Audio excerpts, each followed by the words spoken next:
Hey YouTubers, more Rob Moffat. Guys, today we got something really cool. We're making a pizza in the panini grill. Haven't seen anybody do this. We're making a poured crust, and the crust is going to be very thin, and it's very flavorful too. Got a lot of Italian seasoning in it. And because we're making this at home on our own, we can add whatever ingredients we want and make it, like if you like a lot of mushrooms like I do, you can add a lot, or a lot of toppings. Make it however you want. But like I said, it's very simple pizza to make. I've never done this before in a panini grill. And I'm using some soy sausage, but you can use regular sausage, but I would recommend the Italian sausage. When you mix up your batter, just like you're making pancake batter, I've got the recipe ingredients in the video description, also in the video itself. And just pour it out onto the grill. It's already preheated. I put my heat on between medium and high. You don't want it too hot that it smokes, but you don't want it too low either.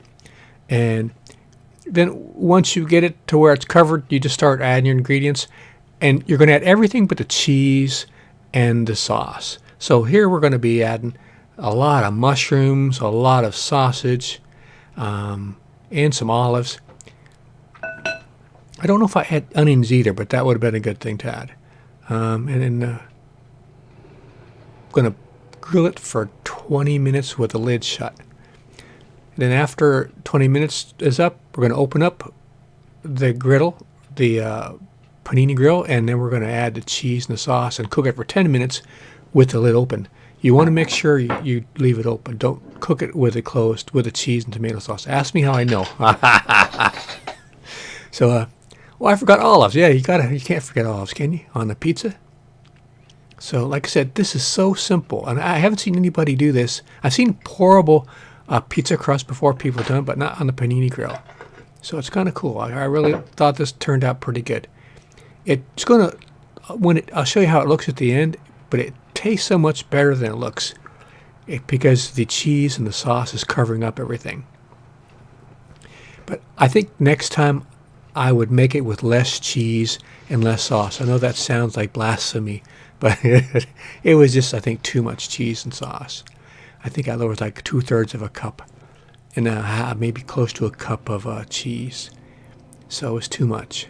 But see, this is 20 minutes after cooking. The mushrooms are cooked, and the olives are all cooked in there, and the sausage is cooked. It was cooked anyway.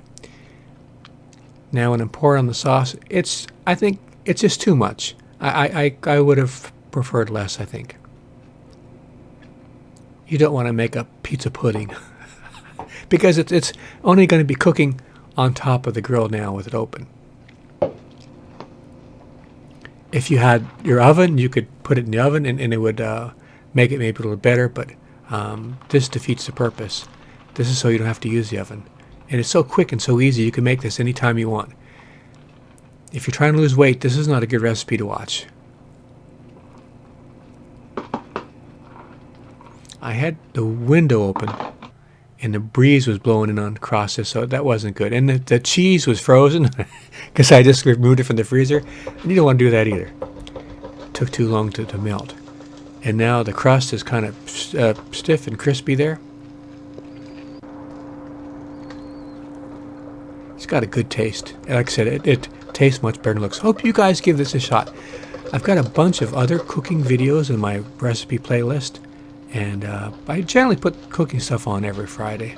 But I've got a bunch of videos on other people cooking that I like on my playlist too. You might want to check them out.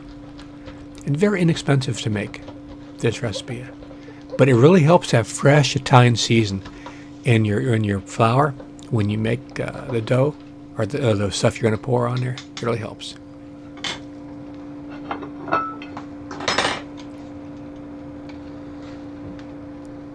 Yeah. I ate all 4 pieces, and I wasn't supposed to do that. I paid for it. All right, guys, thanks for watching. Y'all come back.